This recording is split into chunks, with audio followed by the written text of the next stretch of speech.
DJI Mic Mini 2.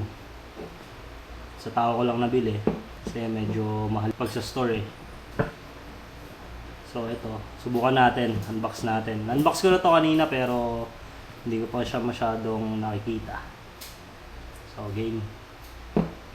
So, buksan natin. On the box, ito, meron siyang parang QR code. So, hindi ko alam kung ano yan. Meron siyang ito, mga manual ba to? Mga manual stickers. Tapos, ito siya. Nice.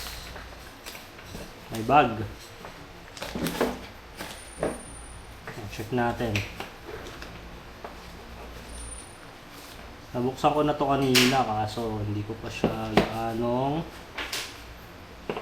nakikita. So sa loob ng box, ayan, ito malamang ito na yun, yung dock na may mic, type C to type C adapter, tapos silica gel, tapos ito yung magnet. Kunyari magnet natin siya dyan. Tapos ito yung wind noise reduction cover. Then yan lang. Yan lang siya. Kasi ito, open natin to syempre. Kaya na natin yung mga yan. Mamaya na yan. Ito. Okay. Color niya, color gray.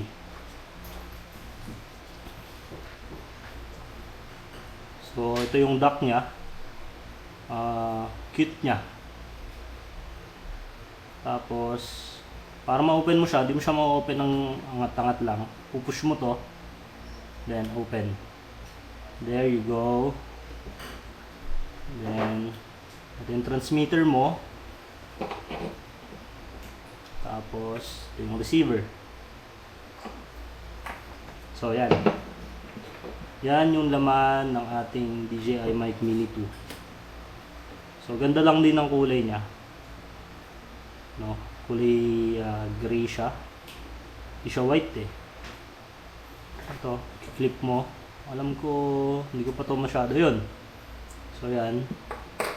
Kung gusto mo siyang hindi nakaklip, sobrang lakas ng magnet niya. Kung ayaw mo nang nakaklip, ito yung mga magnets. Meron siyang dalawang magnet. May maliit, may malaki.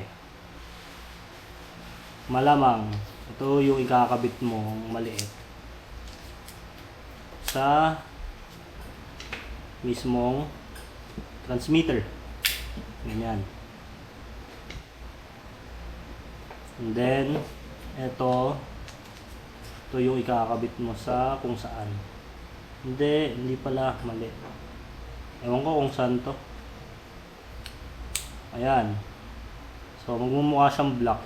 Nakaganyan yata siya. Hindi lang ako sure. Malakas yung kapit niya. Ayan, sakto. Feeling ko dito talaga siya kasi meron siyang dalawang magnet na bilog sa loob. Tapos kakabit mo siya dyan.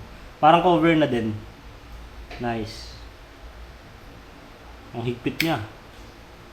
Medyo matigas talaga siya. So, sure. Safe to. So ito, susubukan natin to sa mga video na iba. Sana maganda. Feeling ko naman maganda. DJI yan eh.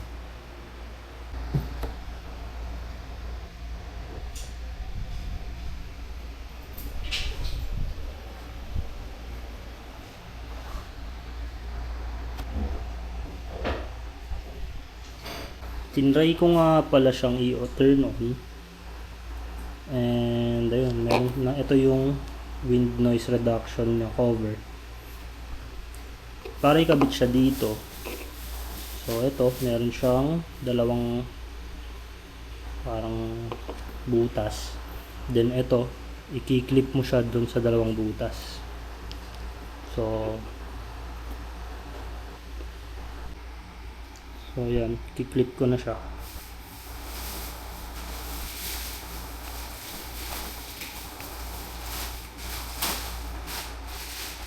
Medyo nakakatakot lang pag una, no? Kasi baka mamaya biglang. Ayan na. Yan. So, matibay naman siya. So, yan. Ngayon, tetestingin natin to. And sana maging okay. Yan. So, pag power on, press and hold lang to. Hindi ako sure. Hindi naman ako nagbasa ng manual eh. Pero, tingnan natin. Ayan. Nag-blink siya.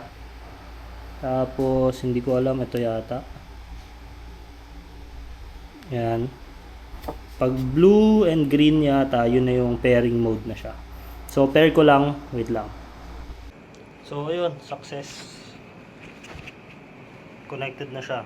So, pag nag-steady pala siya ng blue, ibig sabihin connected na. Nice. Okay, let's see. Tatayo ko yung camera, iwan ko.